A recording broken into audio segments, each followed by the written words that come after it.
Que el Señor los bendiga, hermanos, hermanas, amigos, amigas, familia. En este momento quisiera hablar de un tema muy importante con todo lo que está sucediendo. Y el título de este pequeño estudio es Una guerra contra un enemigo invisible. Vemos las noticias, vemos lo de esto de la pandemia, de este virus, que es algo que no podemos ver. Y nosotros los cristianos tenemos la Biblia y sabemos lo que es pelear contra un enemigo invisible. Satanás, los demonios. Satanás es el enemigo de nuestra alma. Y por eso tenemos que entender estas cosas. Hay por lo menos tres maneras de ver esto. Hay personas que no le dan importancia, no lo reconocen, dicen que Satanás y los demonios, esta guerra, esto área del ambiente espiritual no existe y lo descartan. Segundo, son las personas que sí saben que existe, pero no le dan importancia, no estudian, no se preparan.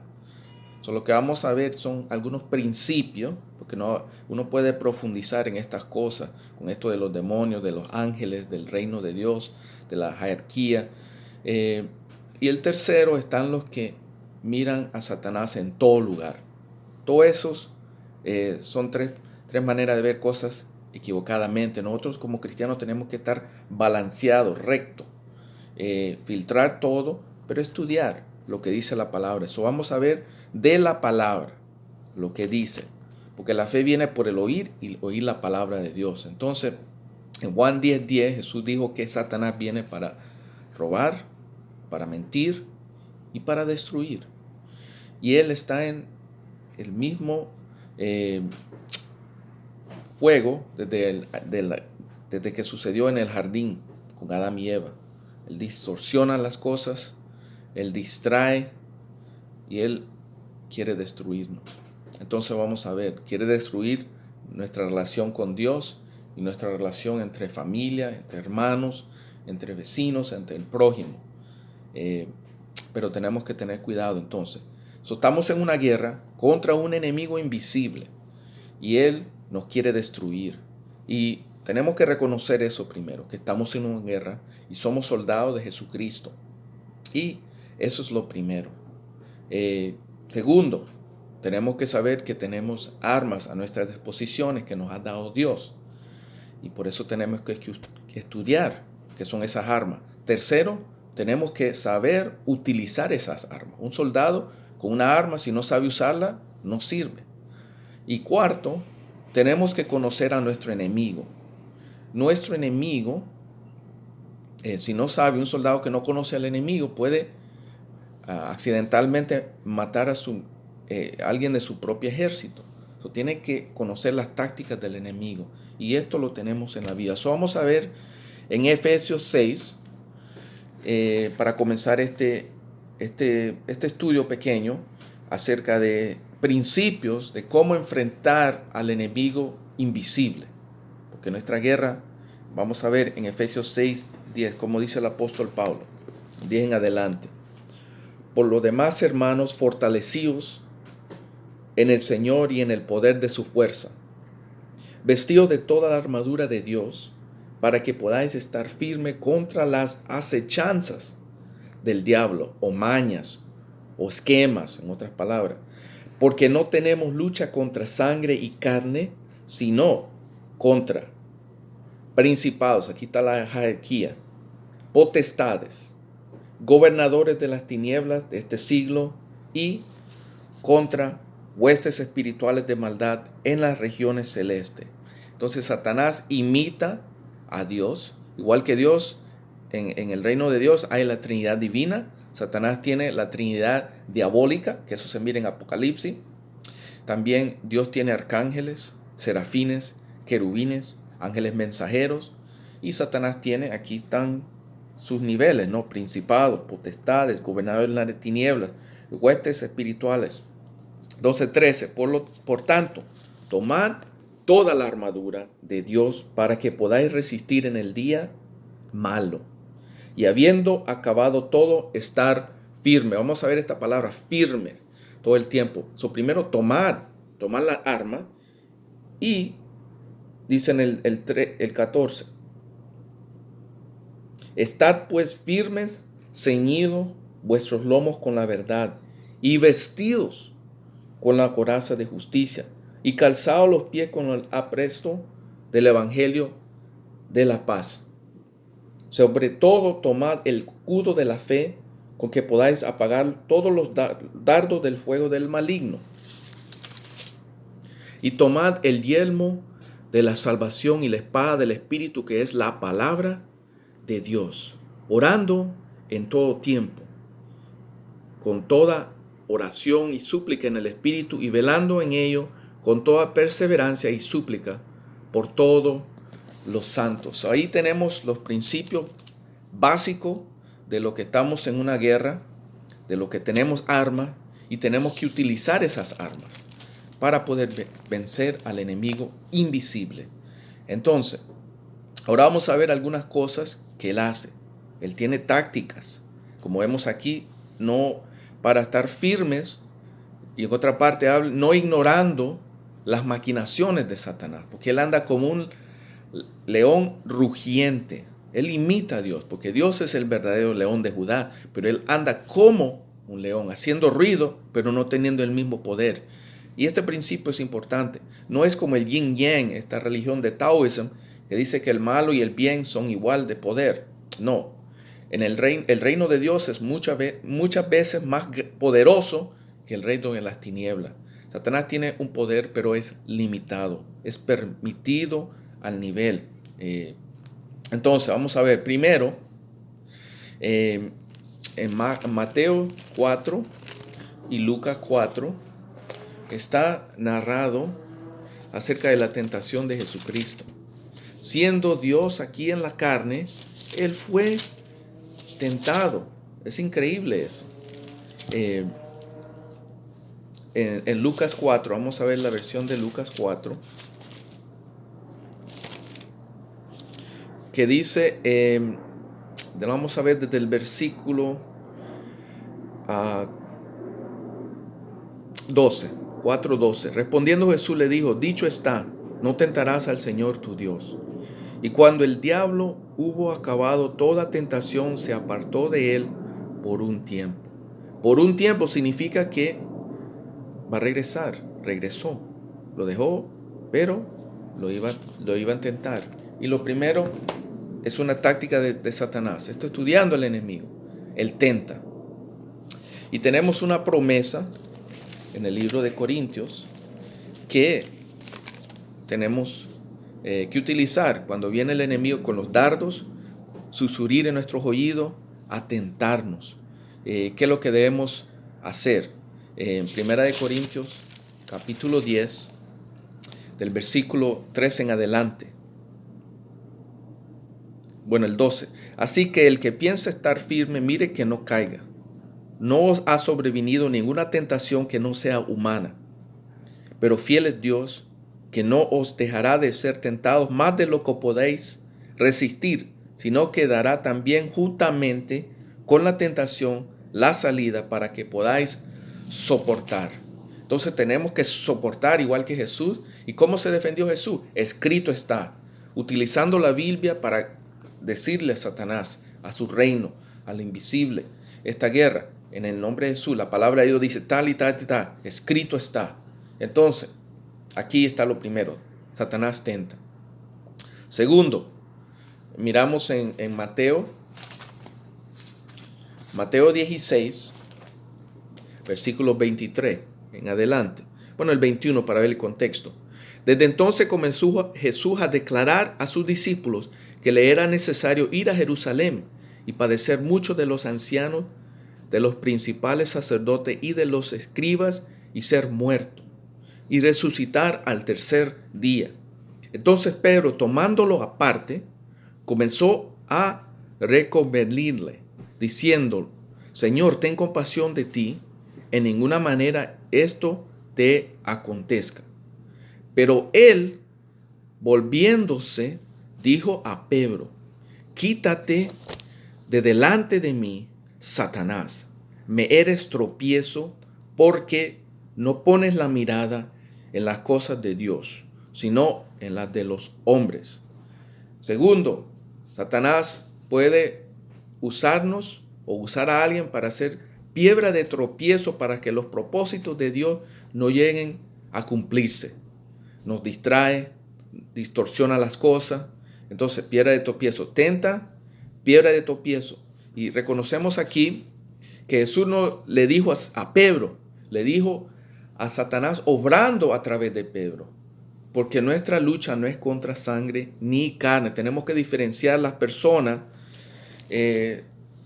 con el enemigo, con el espiritual. Tercero, miramos en Lucas 22. Lucas 22. Vamos a ver del versículo 31. Lucas 22, 31. Dijo también el Señor: Simón, Simón, he aquí Satanás os ha pedido para zarandearos como a trigo. Pero yo he rogado por ti que tu fe no falte, y tú, una vez vuelto, confirma a tus hermanos. Entonces, aquí le da un ejemplo a los discípulos porque ellos estaban hablando quién es el mayor, quién es mayor que todos. Y entonces Jesús le dice que así lo hacen en la tierra, pero es diferente en el cielo. Y entonces le dice a Pedro: Satanás ha pedido permiso. Pedido es permiso. Dios le dio un permiso para zarandear. Entonces Satanás no puede zarandear con un propósito. El propósito al final es hacer un carácter mejor en Pedro, para que él madure. Por eso le dice Jesús, porque sabía que iba a salir, como leímos en Corintios, nos da la salida para poder resistir. Y dice: no te falte tu fe. Es muy importante cuando estamos siendo tentados, cuando vienen personas a hacer piedra de tropiezo, cuando Satanás nos está zarandeando, de no perder la fe en Jesucristo. Y una vez cuando pasamos de eso, confirmar a nuestros hermanos, dar testimonio de lo que ha hecho, de lo que hemos pasado en agradecimiento y animar a otras personas. Entonces, cuarto, vamos a ver entonces, en primera de Tesalonicenses,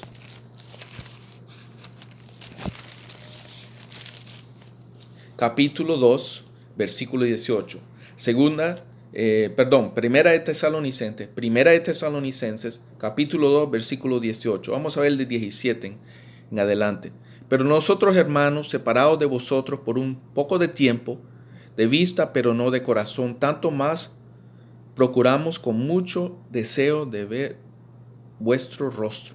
Estaban haciendo viajes misioneros, visitando diferentes iglesias, Pablo, y entonces dice esto. Miremos el 18.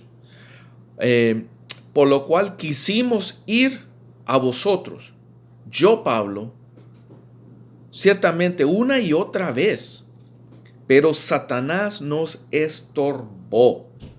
Es un estorbo Satanás muchas veces porque no quiere que cumplamos el propósito que Dios nos ha dado, el plan. No quiere que vayamos de A a B, se mete en medio. Y entonces, y es el apóstol Pablo, que escribió mitad del Evangelio, sabía diferentes idiomas, estudiado, fariseo. Entonces, pero lo estorbó. Y también nosotros podemos ser estorbados por Satanás. Vemos principios, entonces apliquemos estos principios. No pensar que esto es raro. Todo cristiano tiene que pasar cosas así. Y ser humano también tenemos que pasar cosas. Pero el cristiano es aún más, porque sabemos, es una cosa no saber que está en una guerra que saber que está en una guerra. Porque el que no sabe que está en una guerra vive la vida normal. Pero el que sabe que está en una guerra utiliza las armas para pelear y para ser victorioso en el nombre de Jesús. Entonces, estorbar. Vamos a ver entonces Segunda de Corintios, capítulo 12, versículo, vamos a ver del 7. Que él está hablando al apóstol Pablo que fue permitido ir al tercer cielo, desde el comienzo de 12. El 7 dice, para que la grandeza de las revelaciones no me exalte demasiadamente, me fue dado un aguijón en mi carne, un mensajero de Satanás que me abofetee, para que no me enaltezca sobremanera. Respecto a lo cual 3 veces he rogado al Señor que lo quite de mí. Y me ha dicho, bástate mi gracia, porque mi poder se perfecciona en la debilidad. Por tanto, de buena gana me gloriaré más bien en mis debilidades, para que repose sobre mí el poder de Cristo. Entonces, por lo cual, por amor a Cristo, me gozo en las debilidades, en afrentas, en necesidades, en persecuciones, en angustias, porque cuando soy débil, entonces soy fuerte. Satanás puede ser un aguijón, pero es algo, estamos hablando del enemigo. Aquí dice en el versículo 7, es un mensajero de Satanás que lo abofetó. ¿Por qué? Porque con el conocimiento hay gente quiere ser orgullosa. Entonces, Dios no quiso que el apóstol Pablo se enorgullece. Y entonces, aquí está hablando claramente que es un mensajero de Satanás. No es como unas personas mal utilizan esto y dicen que todos tenemos un aguijón. Esto era para el apóstol Pablo, una persona, como dije antes, escribió mitad del evangelio y sabía en diferentes idiomas leer, hablar el romano, el latín, el arameo, el hebreo, quizás más.